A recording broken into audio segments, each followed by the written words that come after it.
You are listening to the Gritty Podcast, where we talk about all things gritty.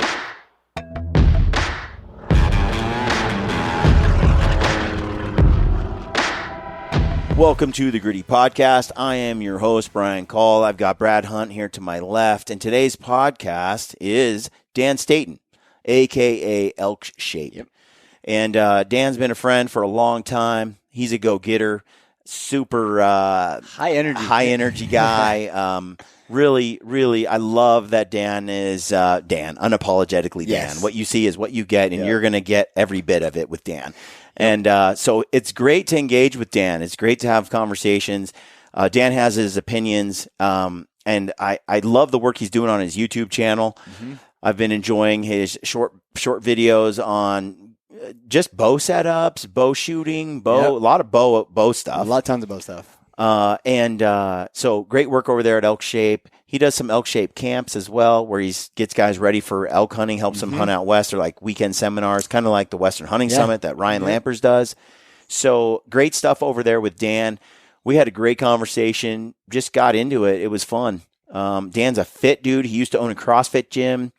He knows about being tough and going the distance. I got into his head. I asked him how it was doing that sort of lift, run, shoot sesh he had with Cameron Haynes over the summer when they got together. It was great. It was a lot of respect for Cam. That dude can run. That dude can run forever. Oh. It's amazing. But Dan talked about that a little bit. We talked about sort of what it's like. You know, there's that whole discussion on social influencers. Yes. You know, and their impact on hunting. And Dan's name got thrown into. He got thrown into that whole mix. And so we got a little discussion going on that. I have my strong opinions myself on that front. Agree or disagree. You're going to get my opinions too. That's why I like absolutely. Dan. I don't mind disagreeing with anybody. If I disagree with you, you're probably going to know it. And that's how it should be. Yep. And if you have an argument that can persuade me otherwise, I'm open. And you might change my mind. Sometimes you won't. And that's because your argument wasn't that good. Yeah. And so anyway, I think you're going to enjoy the podcast. If you want to support us, you can do so by shopping over at Treeline Academy, Treeline Pursuits. Mm-hmm. Mark Livesey has a great e-scouting course.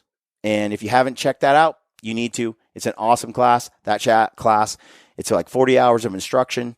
You can sign up. It's online. Mm-hmm. And Mark will teach you how to find elk, how to use mapping software, how to use multiple mapping software tools, how to integrate, for example, Google Earth with like Gaia and other mapping systems. And it's great stuff. It's life-changing. If you're a hunter, you'll want to learn the content that Mark's putting out. You'll want to get into that. So use the code GRITTY over there. And if you need some trekking poles, gaiters, a floorless shelter, or a sweet headlamp, you can support us by using the code GRITTY over at Peaks and shopping for those products. They have some great stuff. Can't emphasize enough how good they are. And every time you shop over there and use the code GRITTY, it helps us out. You get a discount, helps Peaks, and the world goes around. It's great. Exactly. So thanks for tuning in. Hope you enjoyed today's show. Let us know in the comments below if you got questions, comments, concerns. We try to respond to every comment. As always, we appreciate you. We thank you for tuning in, and stay gritty. All right, folks, welcome to the Gritty Podcast. I'm your host, Brian Call. I'm at the Western Hunt Expo, and I'm joined today by Dan Staton, a.k.a. Elkshape. Yeah, man. And we are competing right now with those a-holes over at Mountain Ops who think this is a rock concert. Wow. You think that's coming through? Oh, it's coming through a little bit, but I've done this before. Okay. It's good enough. It gets the job done. Maybe it gives out the vibe. Like, hey, we're on a trade show. Hey, folks, you are missing out on a party. And but, yeah, we're over here in the corner doing a little podcast. And so here's the deal. Dan, you are crushing it, my friend. What does that even mean? Your YouTube channel has grown substantially in the last 2 years, but especially like last year. I've enjoyed it quite a bit. when you started it, I expected a lot more fitness. But what I got was a lot more archery. Yeah. Was that what happened? Man, if it was up to me, it'd be more fitness, right? Because that's something I do, like, no matter what. Fitness is like, if I don't have fitness, I don't have anything. You know what I mean? Yeah. And it's easy to film, but people just, our audience is not that interested in fitness. And, you know, I think YouTube doesn't get enough credit, Brian. Like, you guys have a great channel. Yeah. And you make films. Thank you. Like, we don't make films very often. And when we do, I hand that off to producer Tim. He's like you. He has the vision. He has the sound design. He drives there. He that's what he did. And I'm way more raw. But films for us don't even do well. In fact, I'm threatening to not film any more hunts going forward. And I've actually enjoyed hearing people kind of like, no, complain and say, don't do that. I love your films. It's like, no, you don't. It does. We don't get the views on hunting films to warrant that guy following me around with a camera, worrying about mics. And cameramen make hunts harder. So if you've not done it, you should try it. Those guys who are doing their hunt. Do you know how many? Hey, Dan, have you noticed how many bow hunts I film? Exactly. I mean, honestly, we have gravitated. Part of it is rifle hunts are just easier to film. 100%. More financially, they make more sense. Yep. There's more people who rifle hunt than bow hunt. Yeah. Like, there's so many factors that go into it. A dedicated bow hunting film channel, that's a hard thing to make a living at. Yeah, and unless you're hunting whitetails like the hunting public. Right. All the time, or you're hunting turkeys in the spring. I mean, you need volume to satisfy a community. You need content to keep an audience engaged. And, you get 2 elk tags and a couple mule deer tags. That ain't enough, dude, to sustain a channel. And then you try to do it with a camera and a bow, and you don't kill because the cameraman, it's harder. It's 2 people. Yep. It's really tough. It's tough. I think for us, we've decided to just pay attention to the audience, pay attention to, and for those, we want everyone to have a YouTube channel. Like, we don't stand there and type nasty comments. Like, go make your own stuff. Right. And so I want people to have their own YouTube channel, but we've decided to really pay attention to the analytics. We like click-through rate, your thumbnail, your title. And then we kind of start with a thumbnail, and I'm giving away secrets here, guys. You start with a thumbnail and a title, and then you work your way backwards. We do more of that, and the tinkering and the archery has become obvious that that's what they want to see, and we love doing it. So that's what we've done, and then we've made a separate channel for gear. Because if we do gear on the Elkshape YouTube channel, man, mediocre, lukewarm. So we're like, forget it. Let's just make a new channel. It'll be Elkshape gear, and it's just geeking out on gear. Yeah. And those who have an appetite for that. But I think what you guys do, dropping films on Sundays, first off, I like that time in the week. Yeah. For me, I'm not going to watch a gritty film on my phone. That would be a disservice for a guy running with awesome DSLRs and good compression and good sound design. You owe yourself to watch that on a flat screen, have some popcorn, and more than 5 minutes. Yeah. You know what I mean? Yeah. So that's why I like YouTube. So stuff like that. Then that's kind of why I went with that too, because I wanted to create that vibe and that cadence. I wanted people to take a minute with their wife and kids, like make it even enjoyable for people who don't hunt a lot, because it's like a lot of animal viewing, and it's clean, a good video. But I have looked at one of the issues I ran into, same that you're describing here, is I ran into problems with a podcast intermingling with a film channel and YouTube, and the problems with that. And the podcast was there long before the films came. You're the original podcaster when I think about hunting space. Yeah. Which is awesome.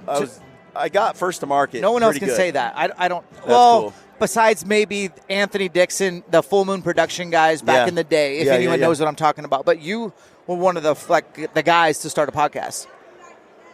And it's been a long time running the podcast like that. And it's like, okay, I need to separate it, though. I need a gritty podcast channel. Yeah. And I need a gritty film channel. 100%. And I can cross-pollinate the two. Yep. But I need to split them up. Yeah. So that's our initiative this year. That's a great idea. New shows are all going to go, new podcast content will all start to shift to one channel over here. And then this will be strictly film on the other end. Then when I do gear, when I do stuff about a bag dump, when I talk about just stuff like what we're talking about, it just goes on that podcast stream.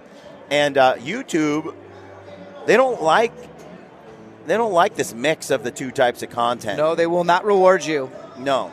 The algorithm, whatever it's set up, because I've put maybe 3 or 4 of my podcasts on YouTube, and they've all been like, they're bad. Like that. So I just don't do them anymore. And if I do, I'll make a short, like condensed 10-minute piece. Like I did one with Rich Froning Jr.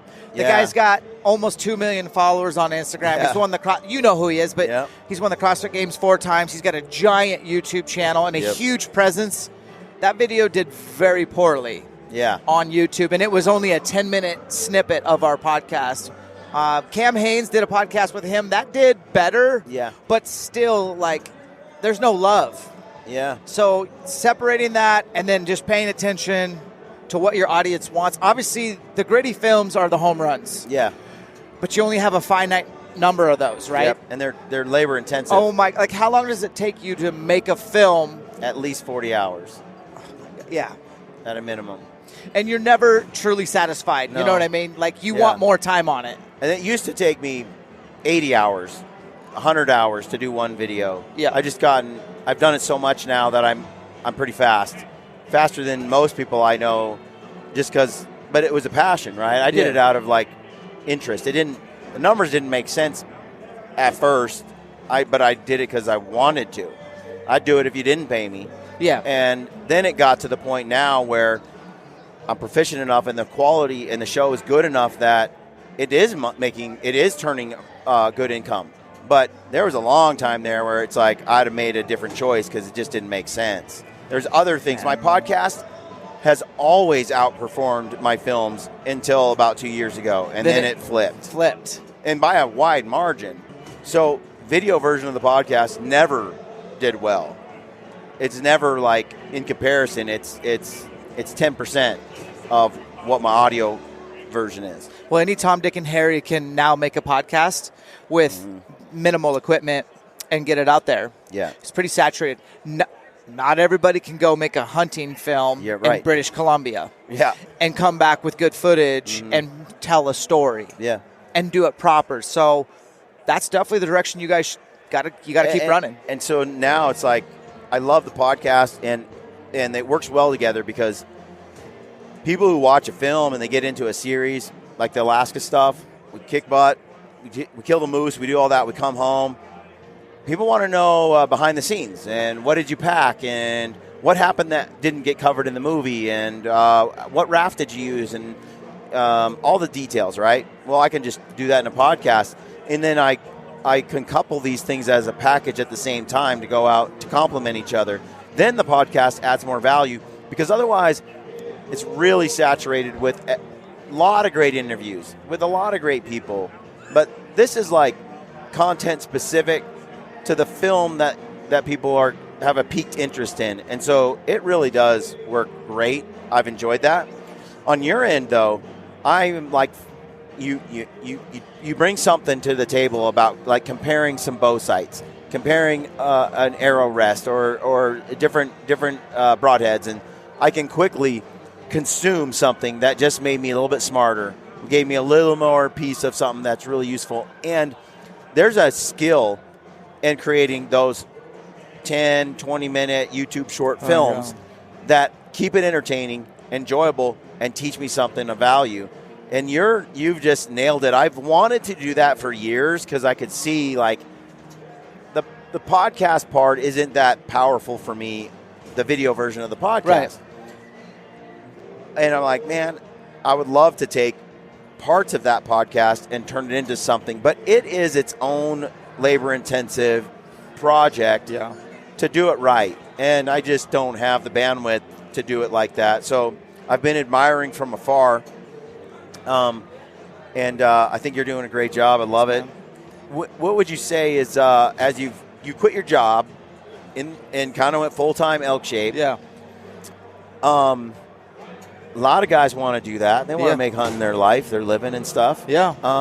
What do you think has made this transition possible for you? Man, I don't know. Careful what you wish for, too. Because there are more days than not where I would like to turn off my Instagram and never turn it on again. Yeah. And I am the guy who makes a reel a day. Literally. So careful what you wish for.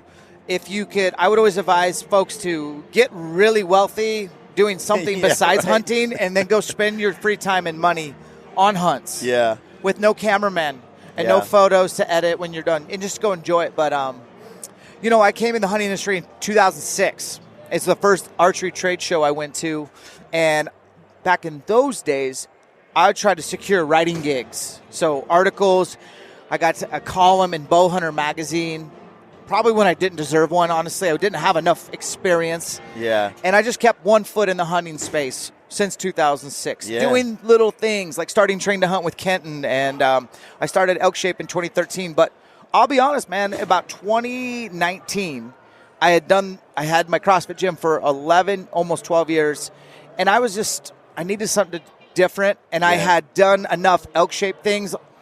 We had a podcast year 3. We had done a couple years of Elkshape camps. I had sponsors. I was like, oh, hey, Alicia, hey, Mrs. Elkshape, what do you think about me just going for this? And when I had parameters, I'm like, I'll give it 2 years. Yeah. I'll give it everything I got. I won't have to run a gym. I'll just do this, and let's just see if it works, because I'm really passionate about fitness and elk hunting. Yeah. And my wife's awesome. She's like, dude, go for it. So found a buyer for the gym. Sold the gym right before COVID. Sorry, Zach. He still owns it, by the way, but he had a rough first year. And it's been awesome, man. And so I would say if you're doing like a side hustle thing and you want to do a gritty or an Elkshape thing, start as a side hustle and water it. And let it grow. And if it exceeds and you can jump ship, man, go for it. Life is short. That is such good insight. I mean, just do it, man. That's what I did. Yeah, exactly. I had a great job, paid me way more than Gritty did. And but this allowed me to be rich in lifestyle. That's a thing. It wasn't money. It made me less money, but it gave me more free time. I could go hunt for 3 weeks. I could never do that before. I could do that 4 times a year. I could never do that before. So that's wealth in my book. Me too. You're chasing time. You're not chasing money. That's right. And money supposedly buys you time, but you can get caught in today's structure and working for the corporate man and whatever, running. Like right now, I love what we've built because it does give me that time, which is really what I value the most. But now it's actually turning a decent income too. So good. But I went through a lot of years that I struggled. I struggled to make a living here. And you see it with, like, I think professional athletes, for example. Their fame doesn't necessarily translate into income.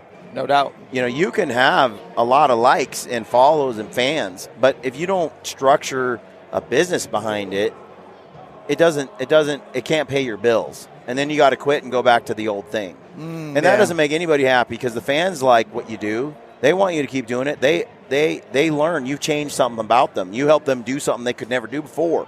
They don't want to see that stop. It's entertainment. It's so many things to the people who follow. And so they're like, hey, I want to support you. Just tell me how. It's true. And I learned over the years, like, some brands are great about apparel, like Hush. They'll throw out a billion hats and shirts, and they're a monster. They just crush it. Others are really good at like a subscription service, and others are really good at just selling. Like Solo Hunter sold a rifle cover forever, and now Stealthy does the same thing. It's just there's ways to make it provide value to an audience, that then also helps you monetize the whole thing. Yeah. And that's been a challenge. I don't know about you, but I bet you kind of threw out the line to see if it would work, and it didn't work, and you're like, let's try this. You're like, oh, wow, that thing worked. Our North Star has been from day one, I want to sell hard work. As cliche as it sounds, like if that's what we can focus, like we are selling a lifestyle. We are selling this concept of like delayed gratification and just being a hard worker, and possibly the hardest worker in the room or on the mountain, wherever you're at. Yeah. Sell that, and people will latch on. The right people. Yeah. There are people that don't like Brian Call gritty, and I understand that. And I have plenty of people who do not like me, and they never would or will like me. I'm not worried about them. I'm worried about the people that dig in on the message that we're providing, and that latch onto it and make changes and see and buy the hard work that we're selling. That's so smart. I had a hard time with that. I want to be liked. Sure. You know, like I feel like I'm a pretty nice guy. I mean well, and I want to help people, and I want to be liked. You can't be liked when you're a public figure by everybody. I mean, in fact, you're going to have haters, and you're going to have people who, when you're winning, that just hate you because you win. Sure. And that took a little adjustment for me. Yeah, it's funny. You know, we're grown-ass men. You're in your 40s, right? Yep. Yeah, so how could two 40-year-old guys give two shits about what some 25-year-old kid types on the internet? Well, dude, we're still human. Yeah. We're still human beings. Like, we bleed. And hunting, and this is my, if we're going to advertise my big push for 2023, here it is. I want hunters to be more united. I want hunting, the ego in hunting, it's not impossible to get rid of, but I'm allergic to it. Yeah. I'm serious right now, man. Like, I might even start soapboxing. I'm so allergic to the first thing I do is bust out my phone and show you all these animals. Like, if I ask to see your Alaska pics, that's one thing, but unsolicited bragging and clowning other people for what they choose to harvest or their style of harvest, or you are a public land hunter and I have access to private.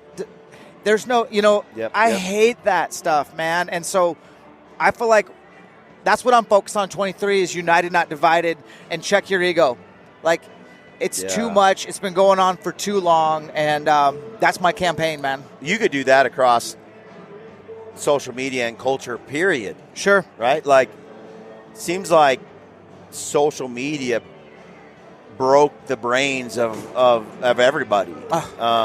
And I do feel like people got sick of it. For one, I rarely post to Instagram. I'll go months, weeks at a time without getting involved on Instagram. Very, very diligent about creating film content and podcast content. I am not diligent about social media. I'm not sure that it's moves the needle in one respect, and I'm not sure that it's healthy for me in a place I want to be. And I do think it has contributed to what you're talking about with the ego and things like that, all the comparisons. And the truth is, we all have our own cross to bear. We all have our faults and our weaknesses, and like, nobody that you compare yourself to is perfect. They got their problems too. You just don't know about them. Fact. And so unplugging from those spaces, I think is really healthy. Now I'm just spending more time listening to an audiobook or a podcast than I am surfing social media and looking at Instagram stories. 100%. Yeah. It just, I don't need it. It doesn't really make me feel better. Well, you can be stoked for people, and it might be hard at first. Yeah. But I firmly believe there's enough cake for everybody in this industry that it wants to do what you and I do. Yep. There's plenty. Come in. Come at it. And if someone wants to do a sheep shape, deer shape, go do it. Western Hunting Summit. Go do it, man. Like, all that kind of stuff. Like, and you mentioned that when Ryan had that idea, I had the Elkshape idea. We talked about it. Yep. He came and helped me. I came and helped him. That was awesome. That's called lift each other up. And, each of us have our own thing that we can do and our own strengths to, so I'm glad that you mentioned, like, the social media chill out, because, man, if you could trade some of that time for personal development through an audiobook or through just a daddy-daughter date or some fitness, breaking a sweat, that would add up really fast. Talking about fitness and breaking a sweat, I have a question for you. You've been fit for years. It's a lifestyle for you. Same for me. Matters a lot to me. I do it just because I'm addicted to it. Same. you went and did a lift, run, shoot kind of day with Cam. Yeah. Okay. Cam's definitely heavy into the running side of things, and then he hits his gym. His gym workout's not necessarily CrossFit. It's a little different. It's not. So, very interested in your takeaway from that. Yeah. How was it? It's definitely not your wheelhouse compared to his. No. But that's great. No, he's 54 at the time of this recording. He's a good friend. He's always been loyal to me, so I've always been super thankful for him to just be, no matter what. He's always been really good to me and done anything for me I've ever asked. He appreciates hard workers, yeah, butt kickers, overachievers. And, he's a really good dude, man. I know he has his haters, but trust me, I can vouch for him. He's like the most genuine dude, and he's fun to be around with off camera. He's just really witty and funny. When I tell people that, they don't buy it. You know, real. And it's like, no, you have to see that side of Cam. Go shoot with like 4 guys, attack, and just walk around the Archery Challenge and just hang out, and you'll get Truett. You know, people know Truett. Where do you think that comes from? Yep. Like, his dad is funny. Full of satire and witty and sharp. And mockery. He's very good at the mockery. Yeah, you don't want to play. But basically what Cam's doing right now is I think I was his test dummy. So I saw that. I feel like I was his test dummy for come over to my house. Let me put you through a day of my life, and then we'll podcast, except for it was my podcast. Yep. So I reached out to Cam and said, man, I want a podcast. He's like, I don't do them unless they're in person. I said, all right, I'll come over to your house. He lives 6 hours away. He's like, all right. Well, first we got to work out. So I showed up. I didn't know what we were doing. I got there really early, and he's like, we're going to do 20-something miles today. We're going to do 3 peaks. And I'm like, are we breaking this up? Or he's like, no, all are. So anyways, long story short, I think we did 22 or 23 miles. Yeah. The furthest I've had ran was maybe a 10K. Yeah. Came up in a workout. So I was struggling, man, honestly.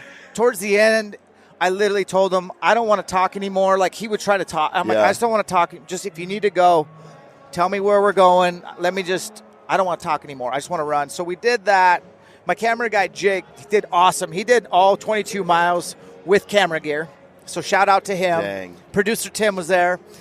And then we got back to the house. We did a workout. The workout was all Cam stuff. So pretty much like big Cam, reps. Cam, I love you, but we were doing beach pump. We were pumping up the arms, pumping up the chest, doing aesthetics, whatever. It was great. And then that evening, we went and shot bows at Wayne Endicott's farm. Yep.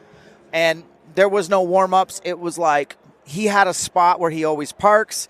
He's got something, he's got a little sweet spot, 120-yard shot. Like, this is, and I was like, all right, we're at his house. And guy can shoot. I call him a slow blinker.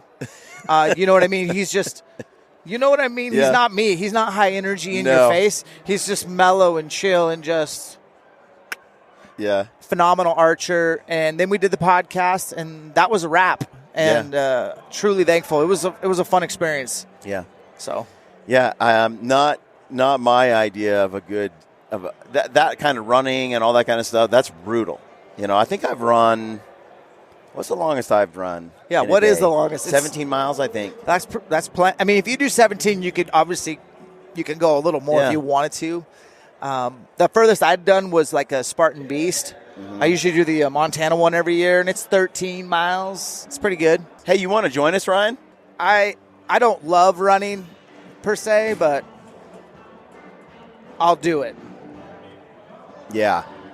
And Cameron's an incredible runner. He's got this little like cadence or stride length frequency that is effortless. Yeah. And it's just like nonstop. We've just been joined by Ryan Lampers. We're talking right now about Dan's day with Cameron Haynes running 20 miles and lifting weights and shooting bows. Yeah. I do envy how easy Ryan Cam makes it look just running. I did a couple 5Ks with Cam. Okay. And 10Ks. When we're running, he's not breathing very hard, and he's just kind of going like it's really simple. And I don't run that way. I run with a lot of breathing. Yeah. Even when I run a lot, it still seems to require a lot of breathing. Ryan can attest to my hiking. It requires a lot of breathing, too. Look. So I hunted with Ryan in, man, I don't know, maybe 2015 or something. It was way back. It was Nevada, and we weren't really hunting together. We were just meeting up. Yep. Ryan's got a fast stride. He's got a longer stride. You and I are screwed. He's pretty good. Ryan, you're pretty good at hiking. Yeah. I'm going to give it to you there. You're a pretty good hiker, buddy. Thank you. Yeah, yeah, I got you guys both beat in the stride department. I will say that. Like, there's no doubt about it. Yeah. But, I've hiked. I didn't get to hike with you much on that hunt, Dan, but Brian is, and we've mentioned this a million times, he sweats a lot. You're a sweater? And he breathes harder than the normal human when he hikes up. He's in shape. He's got some hungry muscles. He's they're in hungry. shape. Yeah, but and he goes forever, but he's just a sweater, man. He's just like, he just breathes way more than I do. Yeah, clearly I must be exerting more energy than Ryan. It's small lungs is what it is. He's got small lungs. I think that's Some of us don't. Big heart. Got bare lungs. Big heart, little lungs. Yeah, man. It's interesting. So did I miss the whole story with you and Cam on that day? Did I miss it's all a that? short story. Did I just walk in and he's really good? I remember at running. seeing that some social stuff with you when you were doing it. Yeah, he had Cam on his podcast, but before that you did a little lift, run, shoot. When I say little lift, run, shoot, it's an all day exercise. Yeah, was it 3 summits, nonstop, working out, shooting bows. Wow, 20 miles. It was 20 and what was plus. it? It was the beach pump workout. Beach pump workout. Shirts off. No. Well, I didn't take mine off. I told Cam, I was like, hey, man, here's the deal. Why don't we have an Elkshape day where you come up and we're not going to run and we're going to shoot and do one workout. And I promise it'll be a great workout. And you can help me make content all day and get kids off to school and do that thing, that Elkshape thing. That didn't play out. Nah, I don't think that's going to happen. Yeah, Dan. So Dan is Brian. I'm sure you know this, but Dan has come out to several of the Western Hunting Summits in the past. Yep. And he's done workouts. In fact, you were there for one of Dan's workouts, actually. You and Barney were teammates. Barney teamed up on that one. Dude, I remember that day because I've never seen Brian Barney that red. Do you remember? Brian Barney is fit. But you had him doing things that he wasn't accustomed to, like a lot of burpees. 100 burpees as a pair. And I'm like, I remember sitting there because the run was a breeze for Barney. It was a breeze. Not for you. And then we did the air squats, and he was struggling there. Like, the legs he was pushing, he's struggling. We split those up. Didn't you have to hold a squat while the other partner got the reps? Yeah. And that was the Corey Miller magic bullet, but we'll talk about that later maybe. Then it was 100 burpees. And I can do 100 burpees in minutes, just nonstop, no need to. I don't have a problem. Barney needed to take a break every 4 burpees, and catch his breath. It was like seriously using a lot of oxygen. Like that's what it seemed like, you know. And I'm like, I want to win. I don't want to get beat by Corey Miller. Like, dude, I don't want to get beat by anybody. Sure. Ryan and I own this competition. Yep. So we're doing out the burpees, and we got a good lead, but we're starting to lose it because Barney's taking too many breaks. And I turned to Brian, and I'm like, dude, we are not here to lose. Like, pick a pace and don't stop. I wish I could have seen that. And Barney's, I'm like, just pick a pace, don't stop. Whatever we do, burpees are one of those things where you don't get to stop. Okay? Just slow down if you have to, but we're not stopping. All those stops are killing me. So we get done and we win that thing. But it was like, you realize, when I've done a lot of CrossFit, he owned a CrossFit gym, you learn that your body is really skilled at certain things and other people are better at certain things. It's such a humbling. One day you can be the first to finish the workout out of 30 people, and the next day you can be the last. You can think you're the fittest guy there, and the next day you can be the least fit guy there. Yeah. The better you get at it, though, the more you're like, I think you're finishing at the top. with every now and then in the middle. And if you're there, you're pretty darn fit. And I realized at some point I was never going to be the Brian Barneys of the group. Yep. Yeah, man. Yep. Yeah, because you shined in the burpees, but then, Brian, I've hiked with Brian a fair bit, especially at the summits, and people have tried to slow him down. Like, his hiking is next level. Yeah. And he's a short guy. Like, he doesn't have a long stride, but the man never stops hiking. And he talks the entire time. And we're talking about Barney, by the way. Brian I Barney. don't talk, yeah, not I Brian breathe. Call. Not even close. Brian, Brian's not the man to have a conversation with you when you're striding it out and hiking fast. Brian's sweating too hard. Yeah. Brian Call. Barney, on the other hand, guys have tried to, slow him down by getting him into, these conversations. Mm-hmm. He can hold court for 2 hours going up that mountain, and he never stops talking, and he never stops pushing, and he just never quits. And he's annoyingly chipper. He makes it look easy. Yeah. Yeah, and honestly, I'm the biggest Brian Barney fanboy that you'll ever meet. I just love him to death. Yeah. I think he's a phenomenal archer. I think he could compete.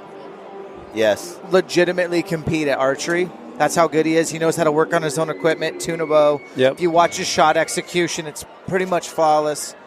I could go on, but Brian Barney, he's incredible. maybe he's not great at burpees, but he's the phenomenal carpenter, great hunter, great family. I mean, the list goes on. It does. The thing I like about him, and I think the reason why he's more successful than many, is his attitude. It's where it has to be. I mean, he's Mr. Positivity. He's like an Energizer Bunny, man. He fails and he moves right on through it and goes to the next thing. So he's very successful. Obviously, he's fit, but it's his attitude that gets him all the success, honestly, in my opinion. Yeah. And that's why I have him to every single summit that I can, because you can ask the man one question and he will go on for an hour, and it's great. It's the most detailed answer you'll ever get. It takes that, though, to be as successful as he's been with the bow. It takes someone who has an eternally optimistic attitude, because you could hunt 10 days with a bow and feel like this is impossible. This cannot be done. And then on day 11, shoot the biggest whatever of your trip. It just needs that perfect storm of events, and everything comes together, and you do it. Barney just assumes that's going to happen the whole time, even though every indication leading up to it is that it can't happen. He said undeniable. He wants to be undeniable. He feels undeniable when he goes on a hunt. That's powerful, man. Wow, that's... Brian is... he's so humble, too. You got to add that in there. And when the attitude thing is something you can control, 100%, that's in your control. You can't control the weather. You can't control other hunting pressure or mama bear calling you up and saying, hey, you got to come home, something happened. But controlling your attitude is everything. And then the thing you just said about what you just said defines bow hunting to me, where 10 days, you're literally at this. Every year I tell myself, how have I ever killed an elk? It's usually on day 3 or 4 of my first elk hunt. I'm like, I don't know how I've ever killed one. But I know all it takes is 10 seconds, and if I keep my head in the game, it can literally go 180, and that's what I live for, man. I don't want it to be easy. I want that feeling of this is impossible every year, or I probably would take up a different hobby, start golfing or something. You know what I mean? Sure. So. Yeah, I think, so Dan, you and I have hunted the same country. Like, we met in the same country that we used to hunt a lot. You still do. I don't, but I miss it. Okay. So it's tough country. Like, it's not easy to fill tags in there. It's thick. There's not a lot of spot and stock options. It's calling them in. It's just a grind. Like, the only guys that are consistently successful in that country are guys that just spend every single day doing it and they never quit. But I think for me, it's hard to teach somebody that's young, like it could happen like that, like drop of a switch, like just like that. True story. But I kind of learned that in that country, because literally you could hunt for 3-4 days and feel that this is never going to happen. But then 5 seconds later, you got a dead bull on the ground. And it happened to me in that country more than anywhere. Did it? Yeah. That does not surprise me. Because I kind of cut my teeth in that country. That's where I was kind of taught how to elk hunt. And there was absolutely nothing easy about it whatsoever. So the only way we're going to be successful is to just work harder than everybody else and never quit. And then just know, I think with experience, you end up just knowing that, yeah, it's tough, but man, like another hour and everything switches and things can turn on and you got a dead bull. I love that country, man. It's in my blood. I call it training grounds. Yeah. I feel like, obviously, you and I have kind of moved on to more areas that's conducive to binoculars. Sure. I didn't even bring binoculars in that country. No, I didn't either. It's a paperweight, man. You didn't need them. But I cut my teeth as well, and I'm super thankful for that country. It's taught me so much, and it'll humble you no matter who you are. For sure. I have a question for you, Dan. As you have spent a lot of time with Elkshape over the last couple years, and especially honing, it seems to me, like from the outside looking in, a lot of archery abilities, like upping your game there. Sure. Between equipment and setups and shooting. I love that show you did with Bodie. I mean, I loved that thing. I watched it a couple of times. Tell me 3 things that you feel like you have done in the last couple of years that has taken your archery game to another level, whether it's equipment, tuning, technique. What are the 3 things that really stand out for you? That's a great question. I was a guy who bow hunted since 2001, and I did not know how to tune a bow. Finally, in 2019, that many years later, I decided to talk to my archery coach and say, I'm going to build this bow. You're going to stand over my shoulder. I don't care what you want to charge me. Just, I'm going to build this bow from start to finish. And that was the day that I finally turned the corner and I bought a bow press. I built a bow shop inside my house. Now, not to get rid of the pro shops. I love pro shops. Yeah. But, man, to really understand my equipment. Yeah. And what it takes to keep it tuned. And if I'm ever in the mountains, if something were to go wrong, I always bring a backup bow. But if I didn't have one, I could do something and stay in the game. That's the number one thing, is start working on your own equipment. Even if it's as simply as change out your strings. Maybe you're due new strings. Yeah. Don't take it in. Get your own bow press. Swap out the strings. Tie your own peep in. Maybe don't mess with the rest and tuning your bow just yet until you have a mentor. But, man, that's the only way I'm going to learn is to get hands-on. So learn your equipment, whatever that means to you. Number 2 would be get Joel Turner in your life. Somehow, some way. I can remember the day he came over to my house. My son crapped his pants. It's on a video. We filmed it. And Joel just worked with me in my back deck, and he changed my life. I thought I knew how to do a controlled shot, and I didn't. Yeah. And he just gave me the right cues and the right mindset. That'll change everything. That's great advice. I'll say the same thing happened to me. I thought I was pretty good until I met Joel, and then I realized how I was doing it all wrong. Yeah. I believe in his systems. I think Bodie's a pretty good example. He's probably winning Vegas right now as we're recording this. Yeah, he's done well. But and then the whole ABT thing we came up with on our channel, always be tinkering. I feel like that should come with an asterisk, or if you have a really good setup, then leave it, obviously. But for me, the tinkering is archery's not perfect. Yeah. But I want to be perfect in something I never will be. So that's why I'm constantly looking at how I can get better. So just you're signing up to be a student for life. Ryan's way older than us. Yeah. So much older. Way older. But he hasn't mastered archery, and he shouldn't think he's ever going to. And he still has to major in the fundamentals to be as successful as he has been. Yeah. And his slate gets wiped clean every year.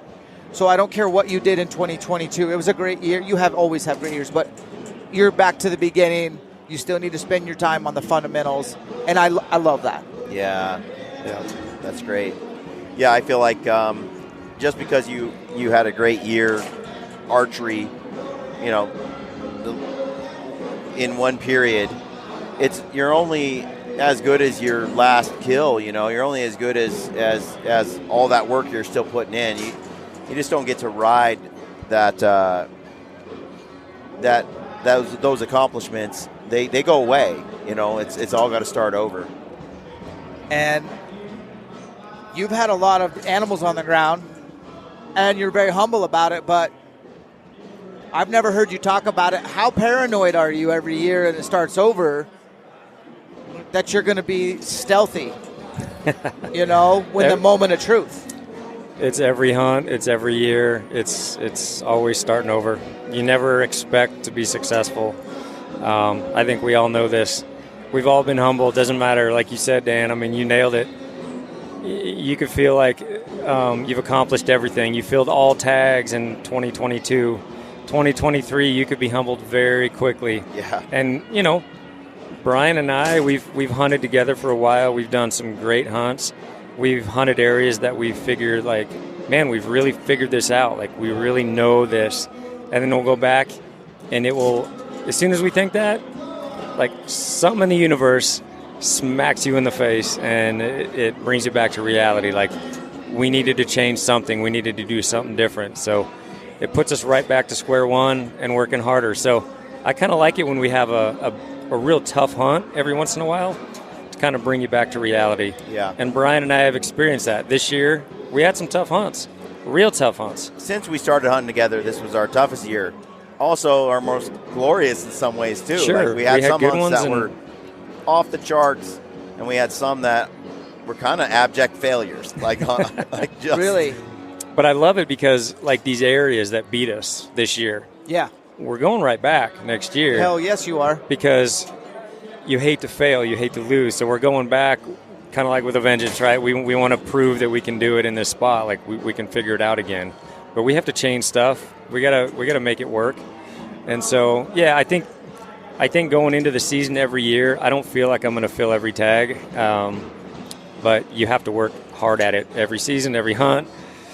It's the only way you're going to keep getting better and better and better. And I don't think as long as I've been doing this, I know every year I can be humbled and I can fill no tags if I let off the gas. No doubt about it. I would say that Ryan's a great example about consistency, and that's including time behind the rifle, time behind the bow, making sure there's a lot of practice in that space. Other areas as well. I've always been just dialed for fitness. It's just, I feel like I'm always kind of working on that. It's natural. I don't let that slip very much or very far. But I need to follow that example more behind the bow, behind the rifle. And I get busy because I'm behind the computer trying to edit. And when I'm in that creative mode, especially in terms of filmmaking, it takes a lot more of my mental capacity and my energy in a way that just shooting the breeze on a podcast and publishing a show, it's totally different. It's hard for me to go from that space to just go shoot, hit the gym, do all, like, when I'm in the zone for the film. Yeah. And it's hard for me to do two things at once in that space, trying to create what I create.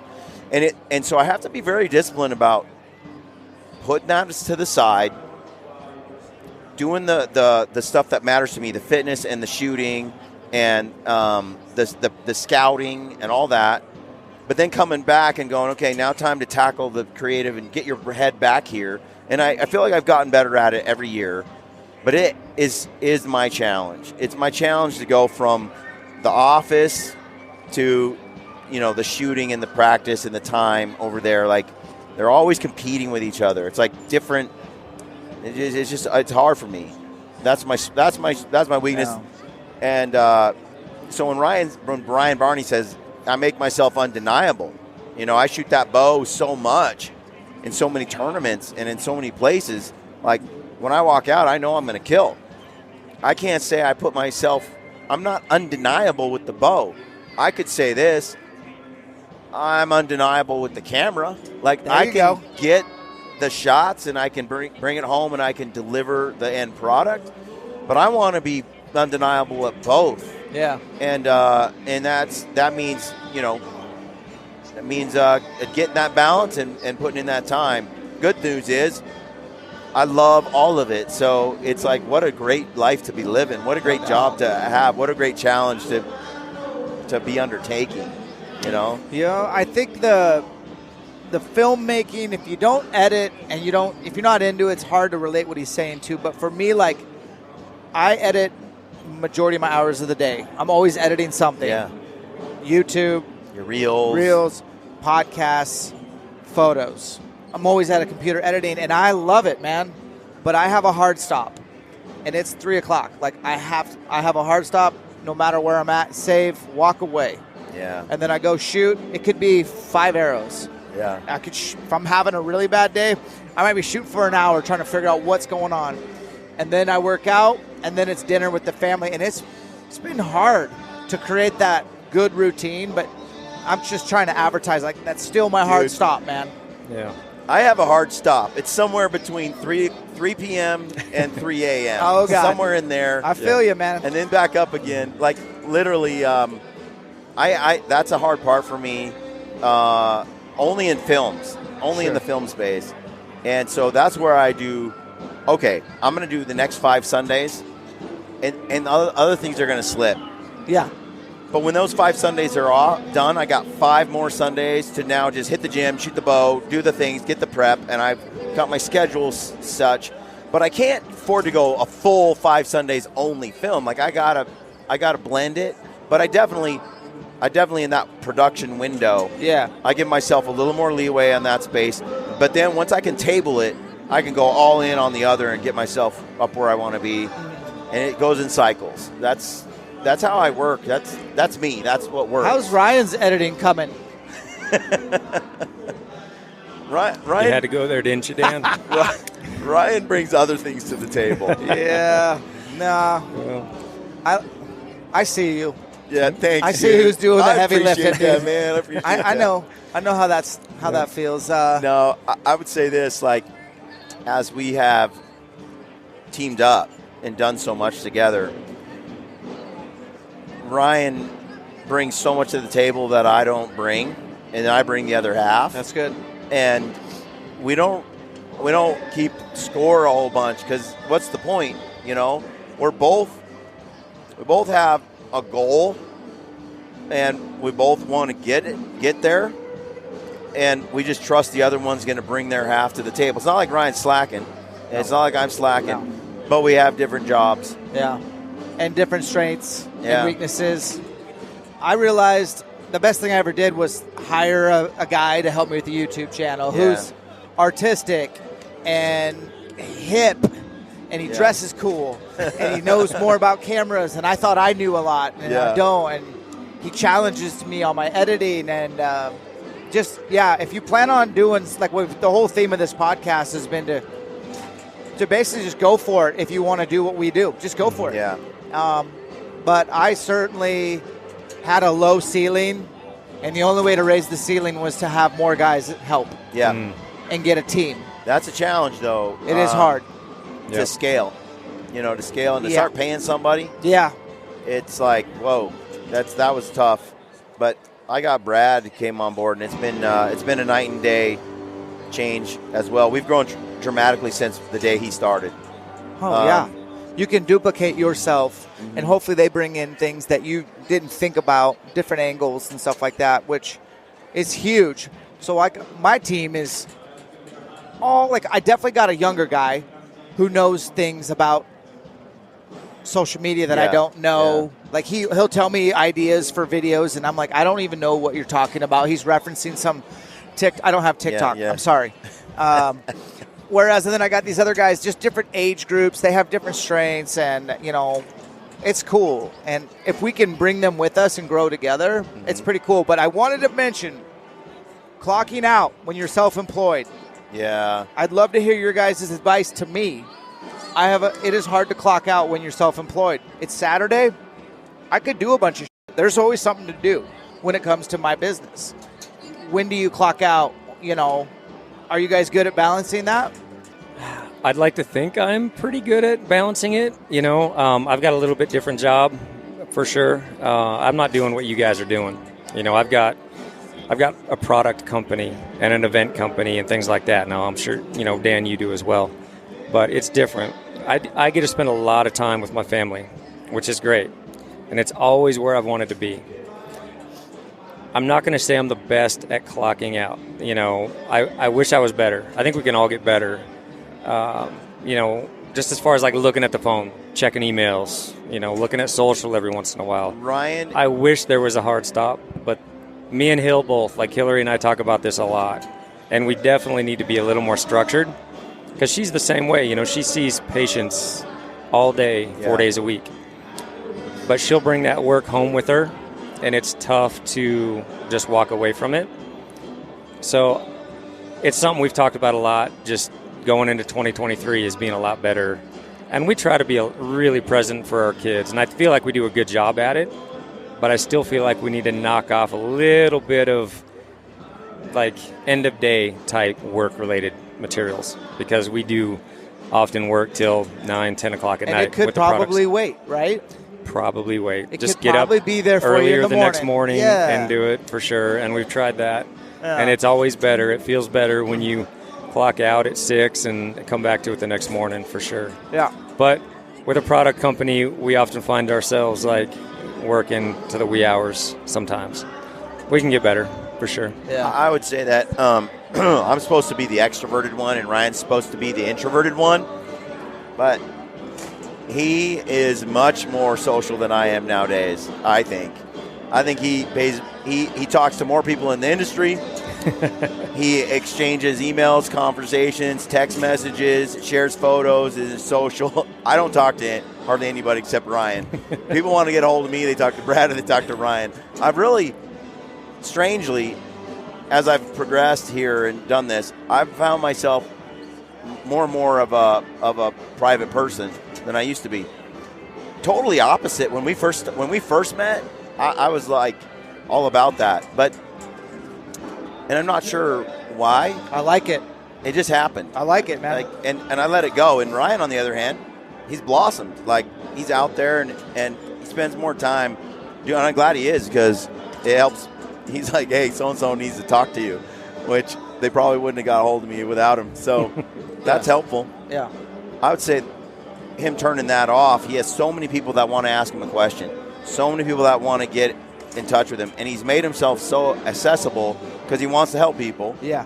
That turning that off, that's going to piss Hill. That's probably the most that Hill was upset or something, is because she's like tired of you talking on the phone or texting somebody or exchanging ideas and answering questions. At the same time, I feel bad when I don't get back to people. It burns at me. But I got a family, so I have to turn it off for sure. Yeah. But I do try to answer everyone that reaches out, which can be overwhelming for sure. So, like I said, I do think I need a hard stop at the end of the day. I just need to take that on the next morning and get after it. But, yeah, I have definitely become more social. I'm still very introverted. I do my social one-on-one social on, like, DMs and emails and things like that, so I don't have to have these face-to-faces. No crowds. Yeah. But I will say, on that note, like, you're really good at responding. I early on, the podcast took off at some point and grew, and I couldn't keep up with all the questions. Yeah. And I sort of gave up. And now I tell the audience, look, if you want me to read a comment or an idea or whatever, the best way to do it is a comment on my YouTube channel. Yep. I religiously read every single comment that comes through, and that's my commitment. Email, it may or may not reach me. You know, a DM, it's going into a black hole, my friend. If I happen to catch a DM, you got lucky. It doesn't happen very often, but I will get on that YouTube, and I try to tell the audience the same thing. Like, leave me a comment on YouTube, and I'll get back to you there. And I kind of had to say, pick a spot where I was going to be dedicated. The other spots, I can't do them all, or I would never get anything done. And my hard stop, what I do is I don't unplug well. You know, we'll go out on a date with Suzanne, and we'll hang out. We'll have a great time for 3 hours and stuff. And then I feel like I've taken care of her needs and her stuff. I go right back to work. Yeah. Because I want to. Yeah. And I don't know that that's necessarily bad, but it is. I take my time. I carve it out for my kids and for my wife and for my family and certain friends, and I put it in. But then I go right back to work. My spare time, I don't chill. I work, and I find like I gave in to that a long time ago, and I'm good with it. But I find it fulfilling. But I do when we get close to seasons, and I want to develop a skill. Like I'd like to be able to speak a little more Spanish if we go back to Mexico. I've learned a couple languages. I want to learn that language. I know I could do it. Yeah. I want to learn just enough. I think it'd be valuable. Plus, it's just something that I feel I want to try. Yeah. I got to get better at the bow. So I'll put what I end up doing is saying, okay, where do I want to put time? And I say I commit. It's not a hard stop on my job. It's a hard focus on achieving this. Yeah. This much time with my wife, this much time with my kids, this much time shooting a bow, this learning a language, doing this, doing that, going to jiu-jitsu, okay? That means to do that, I have to say this is my hard start. This is my hard start for the fitness today. This is my hard start for me to, hang out with Suzanne. This is my hard start for my time with my kids. And when that time ends, I'm right back to work though. Mm-hmm. But so I don't look at it as a hard stop. I'm done because I can never let it go. Yeah, man. It's hard to clock out, especially when you love what you're doing. You know what I mean? I like making stuff. I like being creative. It's not work. I really don't have a day where I'm like, I got to work today. Now, emails, I dislike emails, and they're necessary. It's funny how I handle emails. Ryan can show you how I handle emails. It's sort of like this. Oh, that's the most I've ever seen on someone's. That's good. 32,000. 32,000 unanswered emails. Yeah. So I guess that's what I choose. I choose to answer emails. I'm pretty good about that. That's good. Yeah. That's really good. But I don't read YouTube comments. I read them all. If I do, it's just going to be like, well, if I did, I would probably make more videos of mean YouTube comments and just like, I got to start doing more of those. People really like those because I'll just read the comment, kind of like a mean tweet. Yeah. It's comic. I mean, there's some good stuff out there. Yeah. Yeah, we get our share, especially when videos go viral. Mm. Yeah. Certain reels go viral, certain videos and films go viral. Like when Ryan shoots a wolf, million views like that. Yeah. And of those million, I don't know, 30% are hunters. That's not, it's not going to be pretty. Those comments still roll in. They still roll in. Every day. I could grab some for you. Oh, yeah. Let me see here. It never stops. There's always a handful right here. And this is just fresh. Like, he's just pulling up his phone. He's going to go right to the latest comment. Yeah. I get it. From a video that dropped, 2 years ago? Yes. I got a wolf video that dropped in 2011. And it was back where you and I used to hunt. Similar country. And Verbrecher. I don't know what that means, but I'm sure it's a mean word. Verbrecher. Oh. Verbrecher. Oh. A lot of them are international haters. Oh, nice. Ryan, you've gone international. Piss weak and you die. There's always the death threats, or that. A lot of those. Someone will toss you dead body in river. Obviously, English not their first language. But you get the point. Geez. I mean, you get the gist of what they're saying. Oh, yeah. Yeah. Yeah, they are comical, though. They're kind of fun to read, actually. Some are in a language I can't read. But most of them are positive. Yeah. It's the ones that are, this is the angry face ones like that. Just the emoji. What about spring bear? You guys are pretty serious about bear hunting last I checked. You guys got those plans in stone yet, or are you still scheming? We got some great plans for spring bear. Yes, we got the calendar is cooked for spring bear from April through the end of May. We've got some big trips.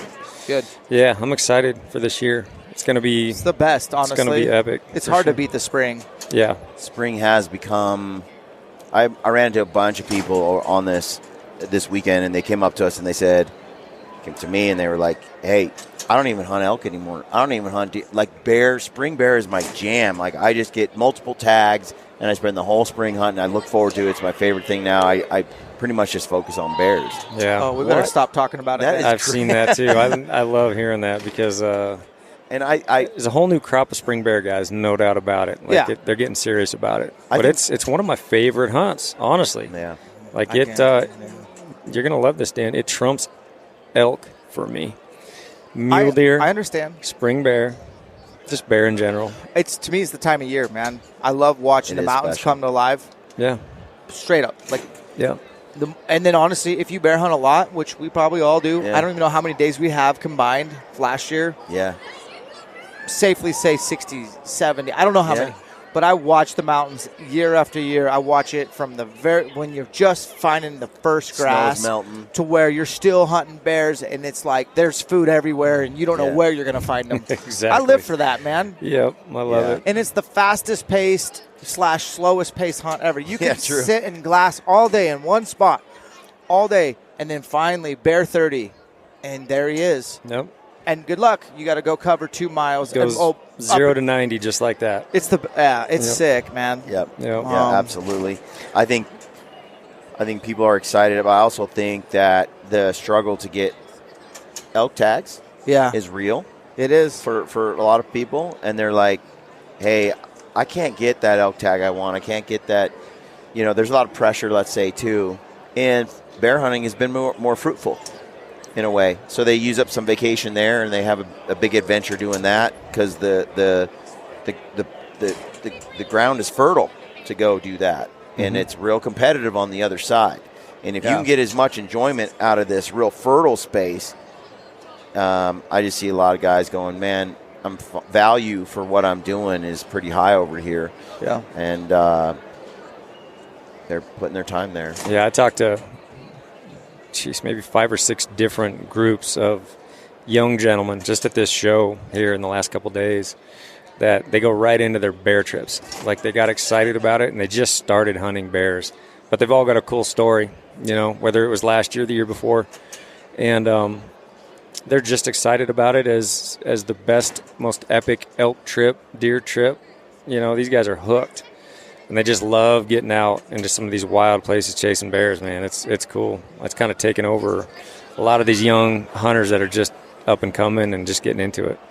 I love seeing it. I like to think that's a phenomenal place to start hunting. Yes. In my opinion. Yep. Yeah. Yep. And it's a resource that's extremely renewable. That's the thing. They live so long. There's so many. There's so many. That's why I don't feel bad promoting our state where you're from originally is – yeah, man, come to Washington. They have a great bear season August 1. You didn't get elk tag? Go kill a huckleberry bear. Yep. Go cut your teeth in some epic country, and that could be your elk hunt for the year. Yeah. Absolutely. Yeah, I mean, that's where I'll be this year. I'm taking the whole family back to Washington. That's awesome. In August for just a good time. It's like a family vacation. The weather's generally great. Got my young girls with me, and they're picking berries, and we're chasing bears, doing some hiking, and it's just a great time to get out. And Oregon Washington, of all the bad things that Washington is, there's like one shining light, and that's bear hunting, fall bear hunting. And there's no spring bear, so that's got to help the numbers. Yeah. And bears live a long time. Yeah. And there's so much resource off a bear. Like an actual bear on the ground, folks. You can do a lot with a bear. Yeah, you guys do. You utilize every part of a bear.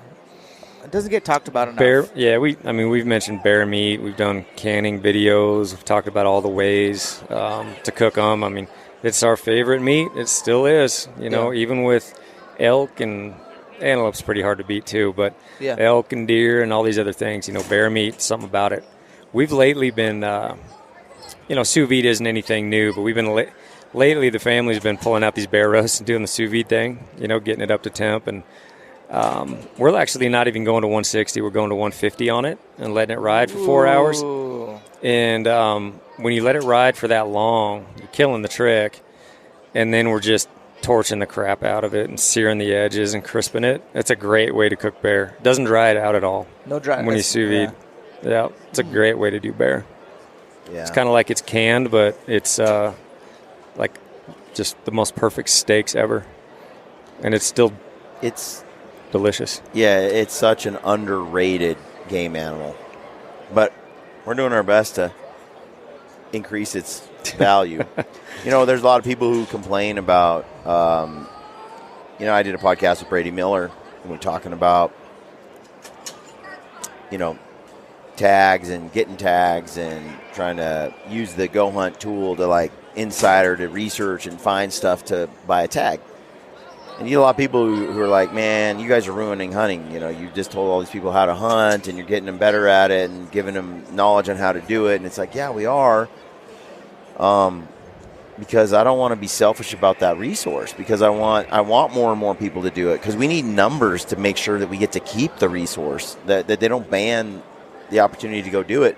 And then when you look at coos deer, and you look at bears, and these species that provide, to me, like, tremendous value in a hunt, that are really underappreciated. Yeah. People just focus on elk and mule deer. And it's like, no, there's a lot of other options. And we talk about javelina. And when you start throwing in some of this other stuff that people can go out and bow hunt and have a good time with, I just think it widens the options way out, so that, it's crowded over here, but a lot of people start to shift over here instead, and it uncrowds this space, and it just makes it for overall. It's like same thing with knowledge about units. The more you know about a state, if you only know that there's 4 good units in a state, you don't know that there's 24, and everybody thinks the same 4 are good, then everyone's going to go for those. Yeah. And by educating everybody, you empower them all to then kind of make tailored decisions for their hunts. It's a double-edged sword. There is a group right now that hates me. Yeah. Hates you. And even hates Ryan, who's hard to hate. Yeah. Because we educate people on hunting and the resource. And they do say we ruin hunting, from whether it's posting pictures of dead animals on the internet, to quote one of them verbatimly, to doing podcasts. And I don't know. I try to tread lightly when I talk about this subject, but I, for one, have never worried about other people affecting my hunt. And I'm going to tread lightly. I don't want to sound like narcissistic or even just egotistical, because I told you I'm against that. But when you add up how many arrows did I send downrange in 2022, not during hunting season, how many hours did I spend scouting, whether it be from a computer desktop or boots on the ground? How many nights did I spend reading biology books about animals and their behavior? Like, just... you add it all up. Is somebody else out there working the same as me for this goal? Maybe, maybe not. The beautiful thing about hunting is you could do all the things and just get really lucky. Yeah. And have it all. But if you want to have continuity in the hunting game, which I think we all do, you got to put the work in, and you only get what you put in. So I don't put in any energy about, man, there's too many hunters, or, man, we need to do... No, I don't have time for that energy. My energy is focused on how can I create the best possible version of myself, and how can I leverage elk hunting to do that.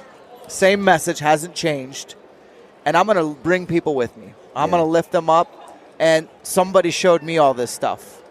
Did you guys know that? I didn't learn all this by myself. Yeah. Somebody mentored me. Ryan, I know the guy, you talk about him all the time, who broke you down on how to do it proper with elk. Yep. And without him, you might have learned. It would have taken a lot longer. Mm-hmm. Did he ruin hunting by showing you how to rake and how to make a bull want to kill you? No, man, he helped you. Look where you're at now. You do this, I don't know. So I don't know how to talk about that thing without stepping on toes, but I want to do it nicely in a positive way, in a unifying message. Yeah. You don't want to talk about it either. I know. Yeah, I know. It's tough. I know the group. I know the people that we're kind of insinuating, but I think, Brian and I are in the same boat. We've had these conversations about this particular group and this thing, and they think the way they do. We just think differently. You and I both promote, Dan, you and I both promote hunting. We put on summits for crying out loud. And I think what some people don't understand is they may not see the comments or the emails that come in of appreciation, of changing someone's life, of somebody being bottomed out and finding this place that we've all been accustomed to having for our entire lives, this hunting space, this community, the opportunities we get in the mountains. They find this space and it changes their world. It makes a better human out of them. They treat their family better. They want to do better. It's just like your message, Dan. It's, you're the way you hunt elk, you have basically turned your whole life from your workouts to everything to be able to hunt elk more and hunt elk better. And so everything you do is to better yourself to be able to do that. And, my wife, for example, Hill and I, we have done these Western hunting summits, which I know this particular group that we're speaking of, they would actually absolutely despise what we do. But we have ran a lot of people through this camp, and we've had so much appreciation and so many people that we now consider very good friends that they inspire us because we somehow inspired them to find this lifestyle. And we absolutely love it. Like, we couldn't get more out of it than teaching people how to do it or just become aware of it. We've had, 30, 40, 50 people come through our summits that have never hunted before. And they get to now share all these examples of these entry-level hunts that they're just taking on, and they're blown away. It's changed their world. It's changed their life. And we see those comments. So why would I want to stop doing that? Why would I want to hide that away and keep it suppressed and keep it selfishly to myself? Exactly. I used to do that. Yeah. But I was young and immature. In my 20s, I didn't want anybody to know about hunting. I wanted it for myself. I didn't want to see more boots on the mountain. None of us do. But I think we're all wise enough to know that it's important. Like Brian said, it's important that we grow this field. It's important that we educate people. It's important that they know the value of it and are just okay with it. We may not have this forever, so we have to do everything we can to get people comfortable with it and be okay with it. How else do we do that? We can't just tuck it away. If we tuck it away, we're going to lose it. There's no doubt. I have absolutely no doubt in my mind that we'll lose it within my lifetime. Mm-hmm. So, absolutely. I think that when you go through life, you can look at everything as a scarcity of resources or an abundance of resources. And I think the proper way of looking at it is with that abundance attitude, that abundance mindset. Like you said, there's cake here for everybody. And I honestly think that's the only real option to go with. I hear people talk about population is too much and we need fewer people and it's like, I hate that talk. I hate it because it's like, okay, who are you proposing we kick out? Who are you proposing we get rid of? I don't like the anti-human approach to that idea, but it's born out of this fear that there's not enough. Yeah. But instead it's like, well, as countries become more wealthy, the carbon emissions go down. As countries become more wealthy, they start to care more and more about their animals because they don't have to worry about whether their kids are going to have food next week. And so they don't sacrifice a long-term future. People who only know if they're going to live another year, they don't really give a damn if all the animals get wiped out in this African village. They can barely get today done. Yeah. They don't care about the environment because they won't be here in a year, 2 years. They don't look that far ahead. They don't have that luxury. So when you look at it from an abundance mindset, you say, well, man, if we all get a little wealthier, if we all get a little better at feeding ourselves from day to day, if we all get a little bit better in terms of survival and comforts, and then we can also have the luxury to start worrying about higher level things like the environment and animals and But that comes through saying, okay, there's enough here for everybody. Let's do our best to sort of raise everybody, and then we'll kind of invent our way into a better future, you know? And it seems to be how it actually shakes out when you look at it from an analytical perspective. And I look at hunting in a microcosm of its own over here, where when you go, well, yeah, I don't like it that so many people want to tag in this state, and it's harder and harder than ever to get a tag over there. Well, it did create a lot of competition. A lot of people want to do it, but now guess what? More people from the East Coast care about Western hunting than ever before. And now they're rallying in Congress and in certain offices saying, hey, we this is important to us. You can't take this away. Yeah. You can't change this. You can't shut that down. You need to do this. And you don't get that if you don't share it. You know what I mean? Yeah. It's like you can't have those people in New York care about the public lands in Montana if you say, F you, you don't get to play here. Yeah. Then they're like, well, F you too. I don't care if you get to keep those lands. Sure. So I don't know. I have a hard time with look, we're competitive, and I don't like it when someone moves into our hunting place. And like Ranella says, everyone who's not in your hunting party is an asshole when you're out hunting. He's not wrong. I mean, he's not wrong. But, I mean, there's Dan, a maturation level. Let's be honest. I mean, Brian and I do a lot of hunts, a lot of days out of the year. Do we run into people? Sure, on occasion. But it's with ease that we find other places where we're not in competition with other people. Like we just change the course a little bit. And how many hunting units have we abandoned only to find better hunting units? Because competition, I believe competition always makes everything better. Absolutely. Always.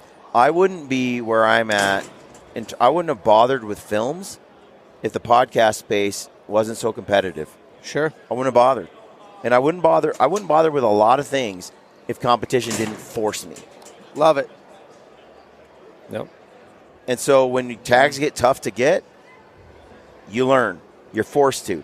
You're forced to try a different state other than the one you grew up in your whole life. You're forced to start to figure out, different units, draw odds. You start doing more research than you ever did before. You also get fitter so you can hike farther because you got to get past it. Like, competition is just good. Just get better. And I see both sides. I do have to say, there's some valid points that are undeniable. Like, there's some things I hate seeing that get posted. Yeah. And I think we have to do a better job policing our own and shining positive lights, and being tasteful. 100%. Mm-hmm. Have I posted anything that I wished I hadn't? Maybe. That's my life. Yeah. I mean, I've done it in my share. Okay. I'm a little careful now. Last I checked, I'm not perfect, man. And if you were expecting me to be, I'm sorry. You had a wrong idea about me. Ask my wife. She, I make mistakes every day, but we need to police our own. We need to be positive. There's cake for everyone. But most importantly, competition can be shined positive. It can bring the best out in everyone. It can bring the worst out in some people as well. And you got to understand that. True. Competition is hard. It's painful. In the end, though, I welcome it. Sure. In the end, I guess throughout my life, I've chosen to embrace competition and change because that's the only way to look at it. It's like, okay, I'm getting my butt kicked by this guy, these things in these spaces. It's like, all right, well, that means I just got to work a little harder. I got to dig a little. I got to get more inventive. I got to get more creative. Without those pressures, I just sit back and coast, man. I would. I'd say I got to figure it out, but I'm forced. I'm forced by guys getting better and competing. Like, I got to get better at glassing, or Ryan will kill all the big animals before I do. It's made me better. That's going to be a tough. Ryan's pretty good. Now, there's certain things I had to make concessions on. I'm just not going to beat him to the top of the hill and look first. So maybe I let him blow past and I look behind us. Like, you get inventive. Come to think of it, I didn't beat Ryan to the top of the mountain. You know that mountain where you almost got struck by lightning? Yes. Yep, you got up there first. Yep. Yeah. And he found a really good buck. Yeah, he's got some long legs, man. He does. He's got some patience. He does. He's got the patience. Yeah. Patience kills. I will say that little mantra. I said it in 2020. I killed a bull in Montana. And I was like, I'm going to Ryan Lampers this bull. I glassed him up. I listened to a podcast or a book on tape all day. Yeah. Waited him out. Old Dan would have gone in and stirred up the pot midday madness. But I just Ryan Lampered him. And he finally, I waited for the thermals to get right. The sun crest over. I got shade, rise. I'm like, thermals, slip down, shot him. I Ryan Lampered him. Me too. I learned a lot hunting with this fella. And us less patient dudes, it's good. It's good for us to have some role models like that. So, Dan, where can people find you? Elkshape? Yep. YouTube? All those Instagram? Places. Yep. Not TikTok. Not TikTok. To help folks that maybe haven't followed along, what's a favorite video you can point them to? Couple. Well, you mentioned that Bodie Turner one. Yep. I like the mini documentaries we've done on like people like Wayne Endicott or Cam or Bodie. Just little thoughtful pieces telling other people's story. Those are my favorite pieces. Excellent. I love it. Yeah, man. Thanks for having me. All right. Yep. Thanks, folks, for tuning in. If you like the show, don't forget, subscribe, like it, leave us a comment. We appreciate you. We thank you. Stay gritty.